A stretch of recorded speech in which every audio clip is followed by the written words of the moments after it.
경독해 주시면 감사합니다. 내가 바로에게 이르길 하나님이 그가 하실 일을 바로에게 보이신다 함이 이것이라. 후에 7해 흉년이 들므로 애굽 땅에 있던 흉년을 다 잊어버리게 되고 이 땅이 그 기근으로 망하리니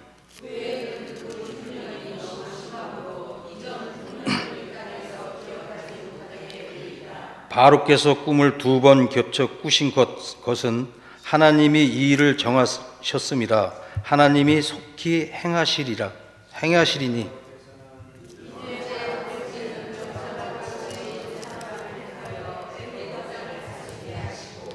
바로께서는 또 이같이 행하사 나라 안에 감독관들을 두어 그 7해 풍년의 애굽 땅의 5분의 1을 거두되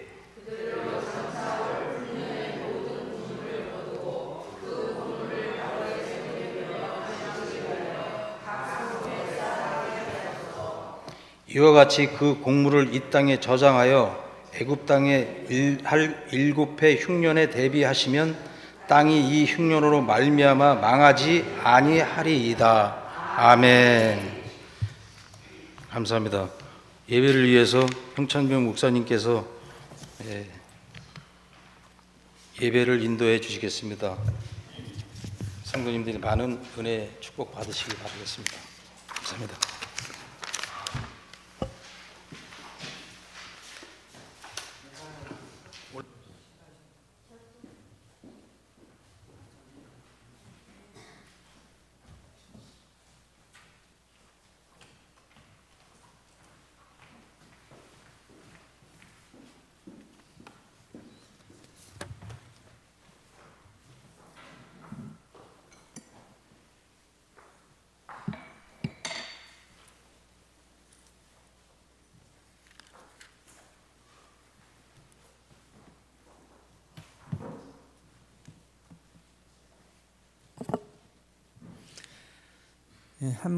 다 같이 한번 기도드리겠습니다.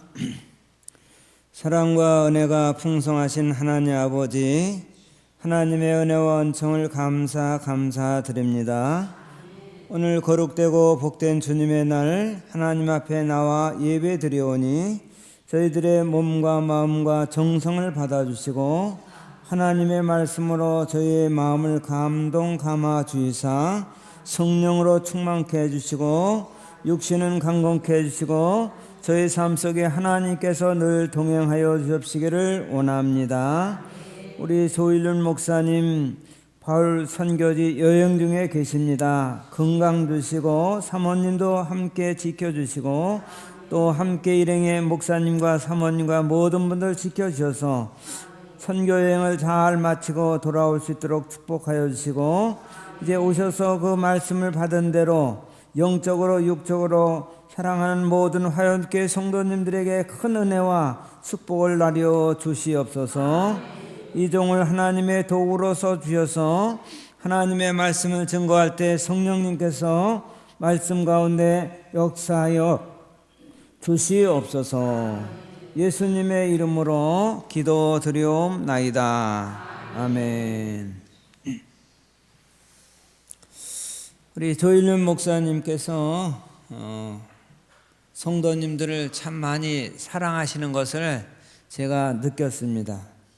어제 조 목사님께서 전화를 저에게 주셨는데 카톡으로 서로 대화를 나누었습니다. 선교 여행을 하면서도 화연교회 성도님들을 아버지같이 걱정하시는 모습을 보면서 화연교회 성도님들이야말로 참 복을 받은 사람들이구나 그렇게 생각을 했습니다. 바울 선교지 여행하고 계시는 우리 조 목사님과 사모님과 또 지방에 계신 목사님 사모님들 잘 다녀올 수 있도록 여러분 많이 기도해 주시기를 바랍니다. 저는 장로교 통합 측 목사입니다. 그리고 38년간 목회를 하였습니다. 저는 목회를 3곳에 목회를 했습니다. 평생 동안 3교회에서 목회를 했고 여기서 가까운 봉수리 교회에서 23년간 목회를 하다가 원로 목사를 추대받아서 은퇴한 지 지금 2년이 다 되고 있습니다. 제가 70세 은퇴할 때 여러분 이제 건강검진 받잖아요. 거기 보면 신체 건강 나이가 있습니다. 그래서 제가 그때 58세였습니다. 젊어 보이지 않아요? 예. 장로교 법에 의해서 70세면 은퇴를 해야 됩니다. 그래서 제가 은퇴를 했는데 실감이 나잖아요. 내가 한 60대밖에 되지 않은 것 같은데 은퇴를 하다니 그러면서, 그러나 법에 따라서 제가 은퇴를 하게 되었습니다. 은퇴를 하고 한 2년을 지내보면서 제가 생각할 때 무엇이 제일 중요할까? 그것을 많이 생각해 봤는데, 첫째는 하나님만 잘 섬기는 것이 이것이 최고구나 한 것을 제가 마음에 담게 됐습니다. 그래서 일평생 하나님 섬기는 것이 제일인 것입니다. 그 다음에 무엇이 제일일까 생각해 봤더니 좀 나이가 먹으니까 건강이 제일이에요. 건강이 제일입니다.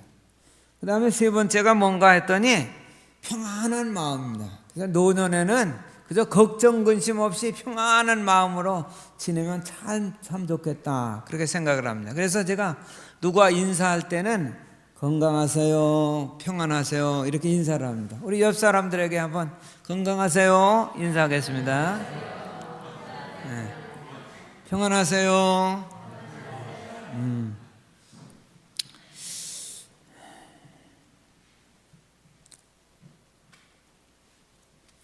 우리 화연교회 모든 성도님들 모두 건강하시고 평안하시기를 축복합니다.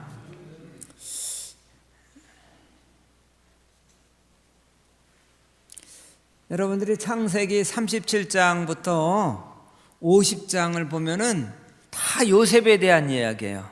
그래서 한 인물에 대해서 이렇게 길게 하나님의 말씀으로 기록된 것은 참 놀라운 일이에요. 요셉은 어떤 사람일까? 제가 보니까 요셉은 하나님만 섬기는 신앙을 가지고 꿈을 키운 사람이에요. 근데 요셉의 삶을 제가 쭉 보니까 세 가지를 볼 수가 있었는데, 어린 시절 7살 때에는 생모였던 어머니 라헬이 베냐민 동생을 낳다가 그만 난산해서 세상을 떠나고 말았습니다. 그래서 제가 생각해 봤습니다. 7살 때 어머니를 잃은 슬픔이 얼마나 크겠어요. 그 슬픔은 평생 지워지지 않았을 것입니다. 이제 형제들이 많아요. 형들이 많아요. 그런데 청소년 시절 17살 때 이제 형들을 찾아가서 반가워하는데 형들의 미움을 받아서 인간의 최고의 밑바닥인 노예로 팔려가게 됩니다. 여러분, 형들에 대한 감정의 상처가 얼마나 컸을까요? 인간의 밑바닥인 노예가 되어가지고 우리 형들 때문에 내가 이렇게 됐어, 형들이 왜 나를 미워했을까 하는 감정이 얼마나 컸겠어요. 이제 작년이 되어서 27살이 되었습니다. 이제 보디발의 가정에서 비록 노예였지만은 아주 충실히 가정을 돌봤더니, 그 가정을 돌봤더니 이제 가정 총무로 세워줬어요. 그럼 이야 이제 내가 이제 삶이 폈구나. 참 좋아하는 그때 보디발의 아내 유혹을 받아가지고 나는 하나님을 섬기는 사람으로 나는 하나님의 뜻을 거스를 수 없습니다. 그래가지고 이제 억울하게 감옥 생활을 해요. 억울함, 여러분, 그 감옥에서 지낼 때 억울함의 분노가 올라오는데 그 억울함의 분노의 상처 얼마나 컸겠습니까? 지워지지 않은 상처들이에요. 그런데 그런 모든 상처들을 이 요셉은 하나님만 믿는 신앙을 가지고, 신앙 그 믿음을 가지고 포기하지 않았습니다. 제가 지난 주일 날 우리 목사님 바울 선교지 여행을 가신다고 그래서 또 가시는 데 가서 인사도 드릴 겸 제가 지난주에 여기 와서 예배를 드렸습니다. 그런데 예배를 드리는데 목사님이 포기하지 말라는 말씀하고 순종하라는 말씀을 계속 하시는데 포기하지 말라, 포기하지 마라, 그거를 계속 강조하시더라고요. 여러분 몇 번 하셨는지 아세요? 제가 한번 이렇게 세어보니까 10번이 넘게 포기하지 말라, 포기하지 말라 그런 말씀하세요. 네버 기브, 포기하지 말라, 포기하지 말라, 포기하지 말라. 포기하지 않는 자에게는 반드시 꿈이 이루어집니다. 요셉같이 꿈을 가지고 포기하지 않았을 때 큰 꿈이 이루어졌습니다. 오늘 좀 날씨가 추워가지고 좀 제가 입이 메마르네요. 좀 물 좀 먹고요.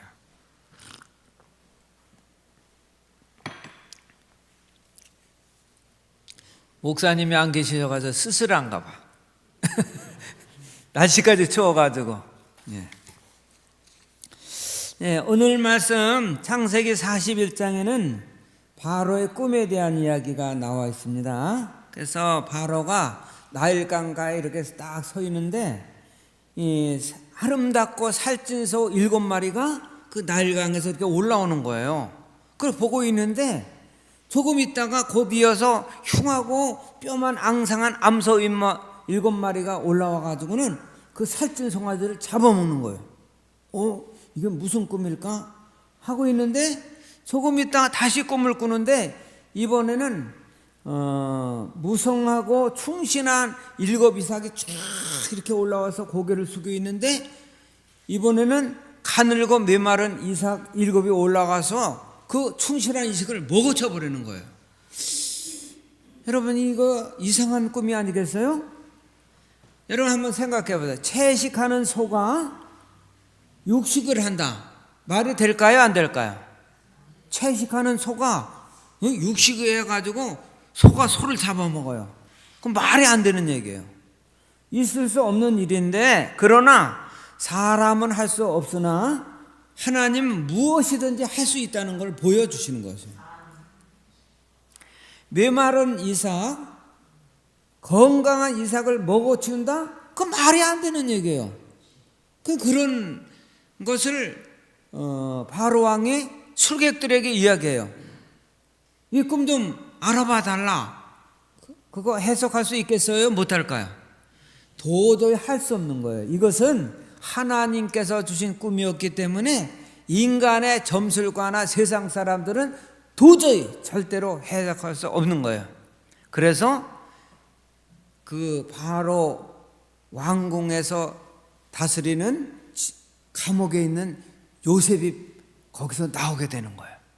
그 요셉이 나와가지고 이제 옷을 다 갈아입고 머리도 하고 얼굴도 단정하고 이제 바로 왕 앞에 서게 됩니다.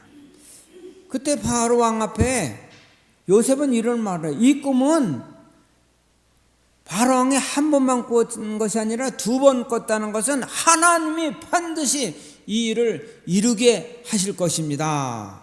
앞으로 하나님께서 증거를 보여주시는데 7년 동안 풍년이 계속될 것이고 7년 후에는 흉년을 계속 있을 것인데 이를 대비해야 될 것입니다. 어떻게 해야 되느냐 하면요, 아주 명철하고 지혜 있는 사람을 택해서 관리로 삼아서 일을 하고, 그동안 이 나라는 세금을 거둘 때 10분의 1을 거두어서 그것으로 나라 살림을 했는데 앞으로는 5분의 1, 20%를 거두어서 그것을 7년 흉년을 대비해야 됩니다 라고 이제 잘 설명을 해줬어요. 그 말을 들었던 왕은 어떻게 했을까요? 야, 이런 사람이 어디 있을까? 그래서 총리로 임명을 하는데 모든 사람들이 다 박수를 치며 환영을 했어요. 그리고 이제 이 일을 전권을 이제 맡기게 되는 것입니다. 애굽이라고 하는 나라에도 풍년이 있고 흉년이라는 것이 있는 것입니다. 그뿐만 아니라 우리나라도 풍년의 시대가 있고 흉년의 시대가 있을 수 있다는 것입니다. 여러분도 잘 지내서 알지만 지난 20년 동안은요, 우리나라는 성장 시대였어요. 그래서 물질이 풍부했어요. 여러분들이 은행에 저금을 하면은 15년 전에 1,000만 원을 저금해 놓으면 이자가 10만 원씩 탁탁 들어와요. 그러니까 10년 원. 근데 지금 여러분 은행에 저금해 봐요. 3만 원밖에 안 줘요. 우대 잘 해줘요. 우대로 해서 3만 원씩 나오는 거예요. 우리나라가 금년에 성장 목표를 1.7%로 정했어요. 그런데 6월 달에 되니까 우리나라가 성장률이 1.7% 안 될 거다. 그래서 1.4%로 하향 조절을 했어요. 지금 우리나라가 국가 부채가요 1,100조 원이에요. 어마어마한 거예요. 기업 부채가 세계에 1위예요. 1위. 개인들이 가게 하는데 전부 은행에서 이 돈을 빌려서 썼는데 가계 부채가 어떻게 되느냐면 세계 1위가 돼요. 그래 우리나라 이 살림하는데도 돈이 모자라서 6월 말 그 계산하니까 83조 원이 적자예요. 주택담보대출이라고 해서 주택을 가지면은 은행에 이제 담보를 얻어가지고 내 집이 아닌 사람이 다 해요, 거의 다. 주택담보대출로 1,862조 원이 지금 이게 지출돼 있어요. 어마어마한 것입니다. 지금 우리나라도 이제는 저성장 시대이기 때문에 우리가 어떻게 살아야 될 것을 잘 여러분들이 이제 생각해야 되는 것입니다. 교회도요, 앞으로 2070년경에는 성도 수가 지금의 50%가 준다고 그래요. 중소도시, 면소재지, 농촌에는요, 지금 전부 다 나이 많으신 분들이지 젊은 사람들이 얼마 없어요. 그런데 제가 화연교회 보니까 희망이 있어요. 그래도 이 화연교회는 젊으신 분들이 많고 이런 사람이 많아요. 제가 지난 주일날 교회 들어올 때 유아실에 보니까 어린아이들이요 3명이나 있어. 이야, 한 명에 일당 100, 300명이 여기 앉아 있더라고요. 대단해서 너무 놀라요. 우리 저기 학생들 모이고 많고요. 근데 여러분 농촌에서는요 아이 울음소리를 듣지를 못했기 때문에 어쩌다가 여러분 어린아이 많으면 아유 반갑다 아유 그래서 괜히 관심을 갖고 웃고 아유 그러지 않겠어요? 어린아이가 없어요. 아이를 안 낳는 시대가 되어버렸어요. 이런 시대에 여러분 우리 수명이 제가 어렸을 때는 60이면 회갑이라고 그래가지고 다 좋아해가지고 회갑잔치를 했어요. 그런데 20년 전대 하니까 80세 산다고 그러더라고요. 근데 지금은 100세 시대가 됐어요. 저도요 60대에 한갑을 하려고 그래, 회갑을 하려고 그랬어요. 그랬더니 젊은 사람이 무슨 회갑을 해. 그래서 이건 못하겠구나. 70이나 돼가지고 한번 회갑을 70 잔치나 해보자. 70이 됐더니 아직도 젊은데 뭘 해. 그래가지고 무슨 창피한 마음도 들고 그래서 70세 제가 생일도 간단하게 우리 가족만 지내지 누구 초대도 못했어요. 여러분들은 그렇잖아요? 요새 60 회갑하는 사람이 없어져 버렸더라고요. 우리나라 인구가 여러분 65세 이상으로 7%가 되면 고령화 사회라고 그래요. 그리고 65세 이상 된 사람이 14% 이상 되면은 고령 사회라 그렇게 말합니다. 그리고 우리 인구 중에서 65세 이상 된 사람이 20%가 넘으면 초고령 사회라 그렇게 말합니다. 근데 우리나라가요 1970년대 65세 이상 된 사람이 7%가 됐어요. 그래서 고령화 사회가 그때부터 시작됐어요. 그리고 2017년에는 14%, 고령 사회가 또 되고 말았어요. 그리고 2023년에 지난해 통계를 보니까 우리나라에 65세 이상 된 사람이 17%라는 거예요. 그래서 깜짝 놀랄 일인데 제가 며칠 전에 뉴스를 보니까 우리나라가 2025년 되면은 65세 이상 되는 사람이 20%가 넘는다 그렇게 발표가 했어요. 그러니까 10명 중에서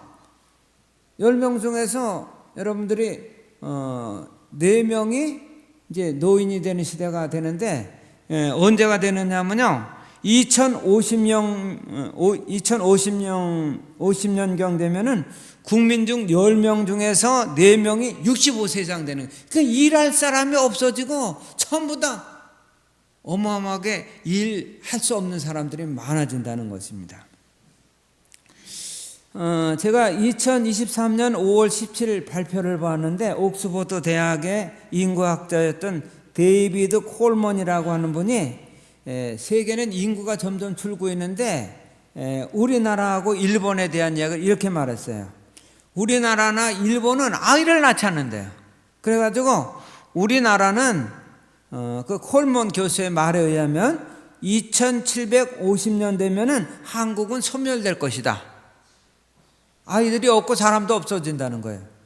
일본은 3000년이 되면은 서기 3000년이 되면 일본도 사라질 것이라는 거예요. 아이를 낳지 않으면. 그래서 지금 여러분 충청북도 뭐 경상도 뭐 이런 여러 나라에서는 우리 군으로 오십시오. 우리가 아이를 키워주겠습니다. 그래가지고 하고 지금 정부에서는 아이 키우는 문제 대단히 심각합니다. 우리가 효도받는 시대가 있었어요. 효도받는 시대는 20년 전이에요. 20년 전에는요, 자녀들이 다 효도하고 그러는데요. 그런데 지금 시대는 효도를 받지 못합니다. 여러분이나 나나 똑같이 이제 효도받는 시대는 지나가 버렸어요. 부모님을 모시는 시대도 지나가고 있어요. 왜? 나도 늙어가고 있고 우리 어머니도 90 뭐 이렇게 나이가 많아지는데 어떻게 나이 많은 늙은 사람이 또 늙은 부모를 모시겠어요? 그러니까 효도하는 시대도 이제 점점 없어지는 시대가 되고 있습니다. 제가 이제 초등학교 이렇게 동창 모임에 잘 안 갔어요. 그런데 자꾸 오라고 그래가지고 한 몇 년 전부터 갔었습니다. 그랬더니 서로 이야기하는 얘기가 무슨 얘기냐면 우리 아버지는 103세야. 15년 동안 지금 요양병원에 있어. 우리 어머니는 95세야. 치매기가 있는데 어떻게 하면 좋지? 그래요. 제가 지난 9월 달에 102세 된 어머니가 세상 떠났는데 저보고 장례 예식을 해달라고. 나는 담임 목사님이 있는데 왜 나보고 해달라고 그랬더니 목사님이 꼭 해. 그럼 담임 목사님 허락을 받으라고. 그랬더니 담임 목사님이 흔쾌히 허락해 주셔가지고 제가 장례 예배를 했어요. 우리 조일련 목사님도 통 크신 분이에요. 제가 장로교 목사로서 이 감리교회 와서 목회 설교한 건 아마 여기 교회도 처음일 거예요. 저 38년 됐지만은 감리교회 와서 설교해 본 일은 한 번도 없어요. 왜 그런지 알아요? 장로교회 목사님들은 되게 장로교회 목사님 모셔서 예배드리고 설교하잖아요. 감리교회 목사님은 감리교회 목사님 모셨는데 우리 조일련 목사님 통이 크셔가지고 저를 그렇게 설교할 수 있는 큰 은혜를 주셨습니다. 여러분 노년 흉년의 때를 대비해야 경제 관리를 여러분들이 잘해야 되는 것입니다. 애굽 나라에 7년 동안 풍년이 들었을 때 5분의 1, 20%를 저축을 한다는 거예요. 그래야 흉년 7년을 잘 이긴다는 것입니다. 마찬가지로 우리가 풍년의 시대에 성장 시대 우리가 일하고 열심히 돈 벌 때는 저축을 해야 돼요. 그래서 흉년 시대 이제 나이가 은퇴를 하면은 60, 70대에서 100세까지 살면 30년, 40년은 내가 벌어놓은 돈으로 살아야 되는 거예요. 내가 돈을 벌지 않았는데 어디서 돈을 주게? 자식들이요? 자식들은요, 자녀 교육하기도 바쁘다니까요. 왜 자녀들이 왜 결혼 안 하는지 알아요? 결혼하려고 하면은 집이 있어야 돼요. 얼마 전에 저보고 중매를 해달라고 해요. 그래서 제가 얘기했어요. 집이 있어? 그랬더니 집이 없는데? 그럼 돈 한 1억 5천 있는가? 그랬더니 아직 그만큼 없네. 1억 5천은 있어야 그거 가지고 전세도 얻을 수 있기 때문에 내가 결혼 중매를 해줄 수 있어. 이 키 하나 가지고 있어? 뭐예요? 자동차 키. 차 하나 있어? 없는데? 그러면 빨리빨리 돈 번 다음에 나보고 중매해달라고 그래서 퇴짜나 버렸어요. 자녀들이 결혼을 못한다니까요? 집이 없고 차도 없는데 어떻게 해요? 취직하기도 어려운 시대인데. 여러분, 강남 거지라는 소리 들어보셨어요? 강남 거지라는 소리?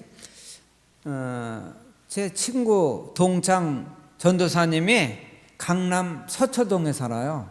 그런데 그 전에 만날 때마다 우리 집이 20억이 됐어. 근데 재작년에 만나는데 우리 집이 30억이래. 그러고 좋아하더라고요.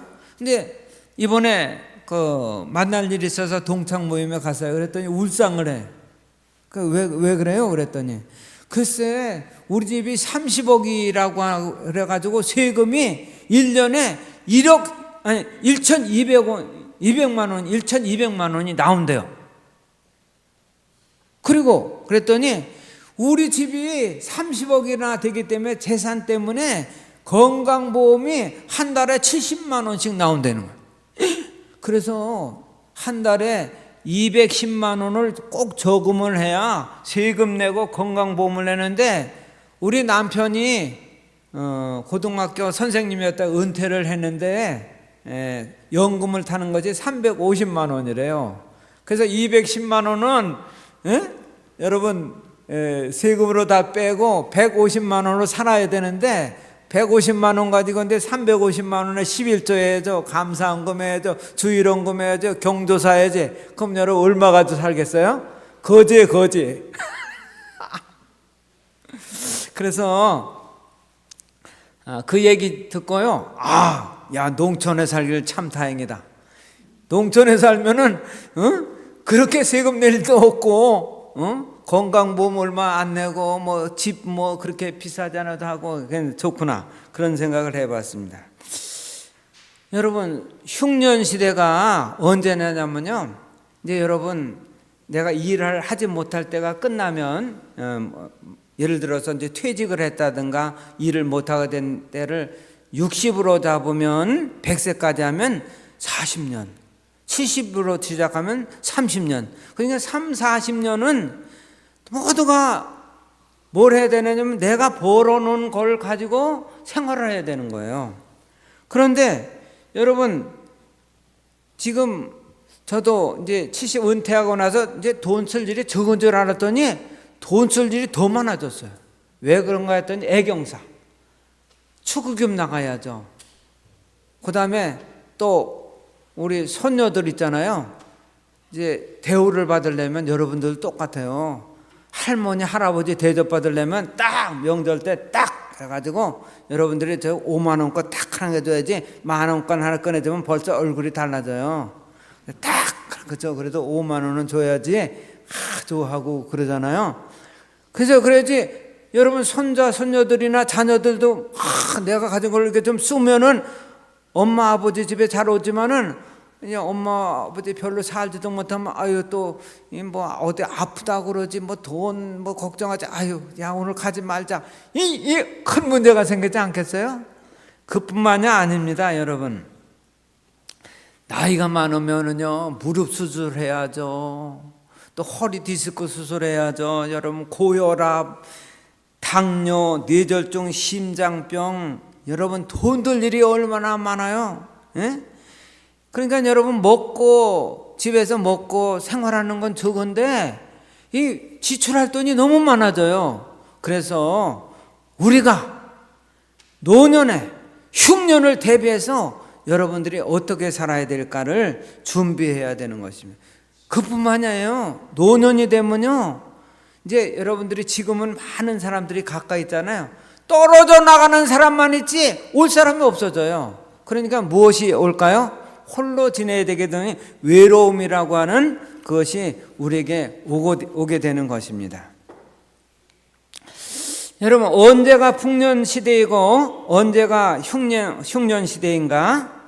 여러분, 뭐 은퇴하셨다든가, 그러니까 은퇴를 아직 안 하고 일을 한다든가, 건강해서 일할 수만 있다면 그건 풍년 시대예요.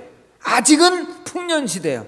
그럴 때 여러분, 수입이 적든 많든 간에 일할 수 있어서 수입이 있으면 그건 풍년 시대이기 때문에 이때 요셉같이 20%를 힘을 다하여 저축을 해야 돼요. 저축을 하지 않으면은 자녀들과의 문제도 그렇고요. 우리 목사님들 이야기 중에서 우리 총회연금이라는 거 있고 국민연금 있잖아요. 근데 목회하느냐고 바빠가지고 일 하나도 안 들어가지고 자녀들한테 100만 원, 200만 원을 이렇게 타서 쓰는 우리 목사님들이 계셔요. 그 얼굴이 이렇게 축 처져 있어요. 얼굴이 밝질 않아. 뭐가 얼굴이 밝아지겠어요? 아니, 그 아들, 딸들이 얼마나 힘들게 돈을 버는데 그 돈을 매달 보내준다. 그걸로 생활한다. 너무 힘든 거예요. 그래서 여러분, 우리가 노년을 대비하지 않으면 안 된다는 거예요. 풍년 시대에 허리띠를 졸라매고 여러분들이 노년을 위해서 대책을 세워야 되는 것입니다.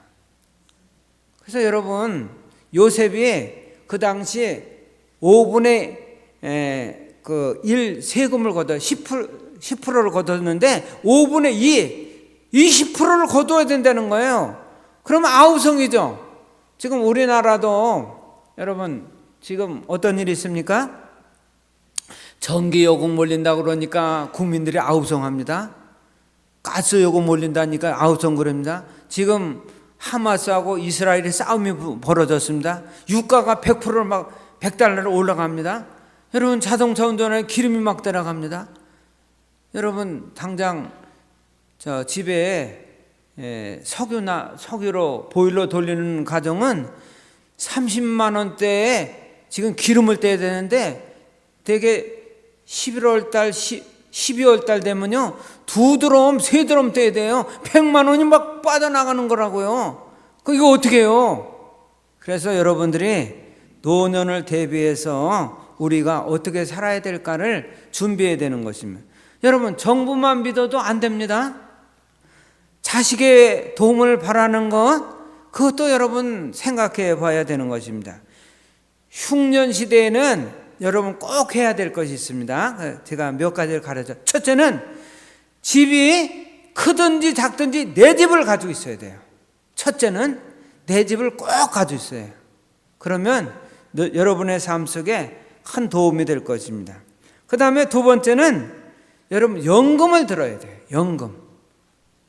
여러분 뭐 국민연금 드시고 뭐 노령연금, 뭐 은행에서 주택연금 이런 거 있죠. 그래서 이 연금을 드셔야 되는 것입니다. 그리고 나이가 젊었을 때 실손보험을 들어놔 주셔야 돼요. 나이가 예를 들어서 70이 넘어서 실손보험 든다? 돈 많이 들어가요. 저도 65세에 실손보험을 들었더니 6만 원이에요. 근데 우리 한 사람 지금 70 돼가지고 이제 뭐 수술 받고 그래가지고 지금 안 된다고 실손보험 들었는데 이제 10만 원 돈 돼가 오더라고요. 그래서 3만 원대, 뭐 4만 원대, 2만 원대 그때 젊었을 때 들어놔서 그걸 유지해 나가야 돼요. 전 몰랐어요. 제가 지난 2월 달에 백내장 수술을 받았어요. 그래서 보험을 들었기 때문에 그 어떻게 되느냐 그랬더니 저보고 하루 입원을 하래요, 무조건. 그런데 병원에서는 입원을 안 된다는 거야. 나 집이 멀어서 못 갑니다. 눈도 앞이 잘 안 보여서 못 갑니다. 나 입원해야 됩니다. 그때 하루 입원을 했어요. 그래서 이제 보험료가 나오는데 제가 수술을 받고 하는데 140만 원이 전부 나갔는데 실손보험으로 120만 원을 주더라고요. 이거 웬일인가 그랬어요. 근데 작년에 제가 무릎에 이상한 게 아파가지고 무릎 연골 주사를 10만 원씩 3대를 맞았어요. 그래서 한번 실손보험 물어봐요. 저기 보험사님 이거 제가 실손보험 되나요? 무릎 연골 주사 작년에 받았는데 가서 병원에서 띄워와 보세요. 그래서 가서 띄워다 뒀더니 30만 원 갖다 주더라고요. 30만 원 통장으로 쫙 오더라고요. 이야, 그래서 노년에는 물론 그 재산이 많고 있는 사람은 실손보험 넣으면 주가가 높아져요. 그러니까 좀 젊었을 때 그렇게 듣는 것이 좋겠습니다. 여러분, 나이가 들면은 신앙이 제일 중요해요. 그래서 영성훈련을 잘 해야 되는데 이 영성훈련은 어떻게 하느냐 하면요, 나만의 세계를 가지고 신앙생활을 해야 돼요. 그 방법은 다른 방법이 아니라 하나님의 말씀을 꼭 읽는 그런 생활을 해야 돼요. 그리고 여러분들이 필사성경을 꼭 써야 돼요. 저도 저 봉수리 교회 있을 때 코로나가 너무 심해졌을 때 교회 못 나오게 할 때 우리 교인들에게 다 필사성경 시켰어요. 저도 필사성경을 써요. 그랬더니 얼마나 좋은 일들이 벌어졌는지 몰라요. 두뇌가 발달되면서 근심 걱정하고, 야, 이런 말씀도 있어, 목사님이 이런 말씀 하셨네. 그래서 교인들이 좋아하는데, 특히 80세가 다 돼간 운전면허 따는 분들이 너무너무 좋아했어요. 왜 그러냐면 80세가 되면요, 이제 운전 못하게 하려고 떨어뜨리려고 치매 진단을 한대요.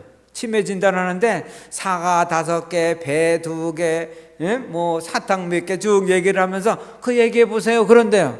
근데 그냥 머리를 이렇게 잘 두뇌를 돌리지 않은 사람은 이게 뭔가 해서 딱 떨어져 오는데요. 그런데 성경을 열심히 쓰면서 머리를 했더니 기억이 나가도 했더니 딱 하나 서는데 해가지고 합격했다고 목사님이 해줘서 아주 합격해서 너무 고맙다고 그런 얘기 하더라고요. 성경 말씀을 읽거나 쓰기 시작하면 여러분 영성이 높아져 가지고 홀로 외롭지 않고 하나님만 잘 아시는 신앙으로 이길 수가 있게 되는 것입니다. 미래에 대한 평안한 노후 준비를 잘하면 여러분들이 평안해집니다. 그런데 이 요셉은요, 하나님만 섬기는 신앙으로 오직 하나님, 오늘 여러분도 오직 하나님, 오직 예수님만 섬기는 신앙으로 생활하는 여러분이 되어야 되는 것입니다. 내가 계획 준비 잘 한다고 해서 그대로 되는 것일까요? 그대로 안 될 수도 있습니다. 왜냐하면 이루시는 분은 하나님이셔요.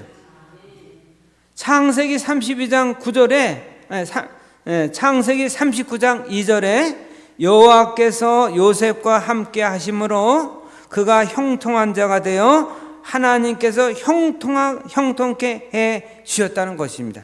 여러분, 우리 인생에 하나님께서 형통케 해 주셔야만이 우리가 형통하는 거예요. 우리가 아무리 준비한다고 해도 하나님이 복을 안 주시면 우리가 복을 누릴 수가 없는 것입니다. 여러분, 노년이라도 여러분 염려 걱정 하나도 하지 마시기 바랍니다. 왜 그럴까요? 흉년의 때가 온다고 해도 하나님께 소원을 두고 하나님께 맡기고 기도 생활을 하고 하나님 의지하고 하면 다 이길 수 있습니다. 시편 37편 4절에 또 여호와를 기뻐하라, 그가 네 마음의 소원을 내게 이루어 주시리로다, 그렇게 말씀해 주셨어요. 염려하지 마세요. 난 아직 준비 안 됐는데 뭐 걱정할 거 하나도 없다니까요. 베드로전서 5장 7절, 너희 염려를 다 주께 맡기라, 이는 그가 너희를 돌보아 주심이라 말씀해 주셨습니다. 아니, 하나님께서 우리 아버지신데, 그렇게 많은 부자가 우리 아버지신데 뭐 걱정하십니까? 하나님께서 다 책임져 주시는 것입니다. 우리 노년 시대에 이런 말 하잖아요. 998823, 99세까지 여러분들이 99세까지 팔팔하게 살다가 2, 3일 아프다가 세상 떠나면 된다.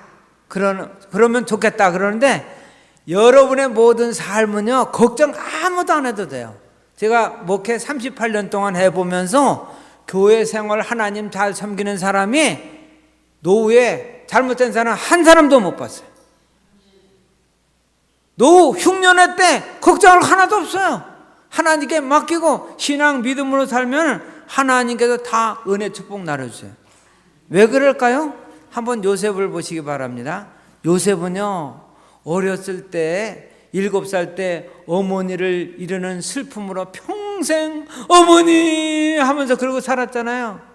저도요 지금도요 몸이 많이 아플 때는요 뭐라 그러면 어머니 그래요. 그럼 우리 한 사람이 아니 어머니가 세상 떠난 지 얼마나 됐는데 아직도 엄마를 찾느냐고 그래요. 그런데 7살 때 어머니를 잃은 슬픔이지만은 평생 어머니는 내 마음속에 있는 거예요.